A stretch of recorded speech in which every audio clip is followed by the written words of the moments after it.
저는 지난 12월부터 사실혼 관계의 남성으로부터 상습 폭행에 시달리고 있습니다. 올 초 임신 사실까지 알게 됐지만 동거남의 폭행은 계속됐고 그냥 이대로 죽을 순 없다는 생각이 들어서 경찰에 신고했습니다. 나중에 알고 보니 너무 맞아서 뱃속의 아이도 숨이 멎었더라고요. 소파 수술을 하고 진정돼 보니 동거남은 벌금 200만 원만 받았을 뿐 구속이나 신변에 이상은 없더라고요. 가정폭력은 이렇게 솜방망이 쳐버린 건가요? 라고 보내주셨습니다.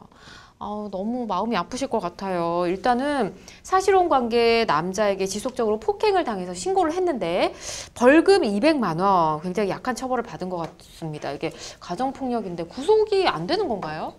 네, 뭐 안타까운 사연인데요. 네. 우선 실제로 가정폭력 범죄의 경우에는 그 피해가 중대하거나 혹은 뭐 증거인멸, 도주 우려 등이 있는 경우에는 구속이 되는 경우도 있습니다. 하지만 이제 이 비율 자체가 이제 구속의 필요성이 있어야 되다 보니까 통계적으로 보면 한 1% 미만이거든요. 그렇게밖에 안 돼요? 그러니까 구속의 가능성은 굉장히 낮은 것이고 이 사연에서 상담인 분께서는 이제 그 가해자 쪽에 구속의 필요성이 입증이 안 됐기 때문에 구속은 안 된 것으로 보입니다. 그렇군요. 네. 구속되는 비율이 굉장히 적군요. 네.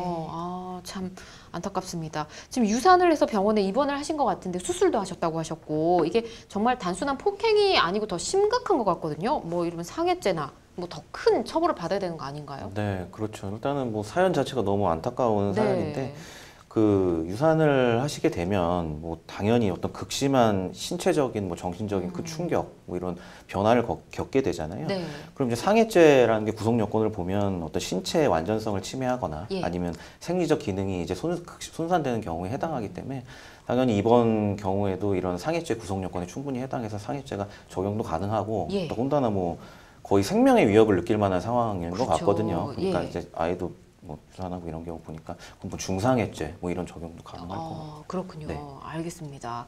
자, 그리고 사연님께서는 지속적인 폭력으로 인해서 저희가 계속 언급을 하고 있지만 아이를 유산하는 아픔까지 겪으셨습니다. 근데 구타로 인한 유산을 좀 증명을 하고 싶은데 이걸 만약 입증을 못한다면요 또 처벌이 힘들어지나요? 네, 사실상 이 사연에서도 처벌이 안 된 것은 아니고 뭐 폭행으로 좀 경미하게 처벌이 된 걸로 200만 원 네, 정도. 그렇죠. 네, 그래서 폭행죄 정도로 처벌이 된 것 같은데 실제로 유산이 되거나 그런 경우가 입증이 뭐 된다고 하더라도 이제 태아 같은 경우는 사람으로 보지 않기 때문에 뭐 사망을 한 거에 대해서 원인을 물으려고 하면 상해 정도거든요. 그런 폭행치상이나 뭐 상해 아니면 김지민 변호사 말씀하신 상해 이런 정도가 될 텐데 그래서 사실 뭐 그게 입증이 되지 않든 되든 지금 상황에서 이미 한번 처벌이 내려진 사안이기 때문에 추가로 처벌할 수 있는 방법은 지금은 없고 다만 이게 약간 경미하게 처벌이 된 사례이지만 뭐 신령 유산이 입증이 됐다고 하더라도 그렇게 중하게 처벌이 될 가능성은 좀 낮다라고 보시면 될 것 같습니다. 그렇군요. 굉장히 안타깝습니다. 우리 사연 보내주신 분 입장에서는 너무 속상하시고 답답하실 것 같은데 가정폭력 같은 경우는 보통 이제 가해자나 피해자가 두려움에 떠는 경우가 많으니까 가해자와 좀 떨어져 있고 싶다 이렇게 요청을 하는 경우도 있잖아요. 방법은 없을까요? 네, 일단 그 많이 궁금해 하시는데 일단 뭐 우리가 일반적으로 알듯이 뭐 법원을 통해서 뭐 접근 금지를 한다든지 그러면 시간이 너무 오래 걸리고요.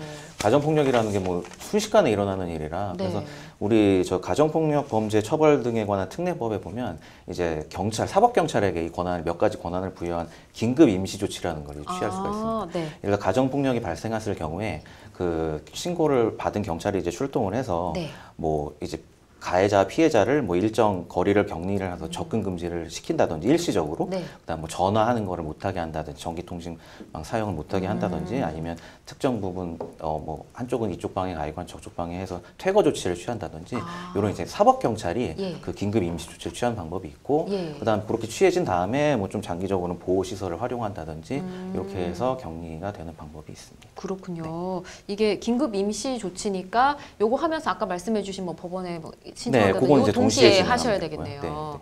알겠습니다. 이런 방법도 있다는 거 기억을 해 두시고요. 너무 안타깝습니다. 일단 궁금해하신 부분에 대해서 이렇게 답변 드리도록 할게요.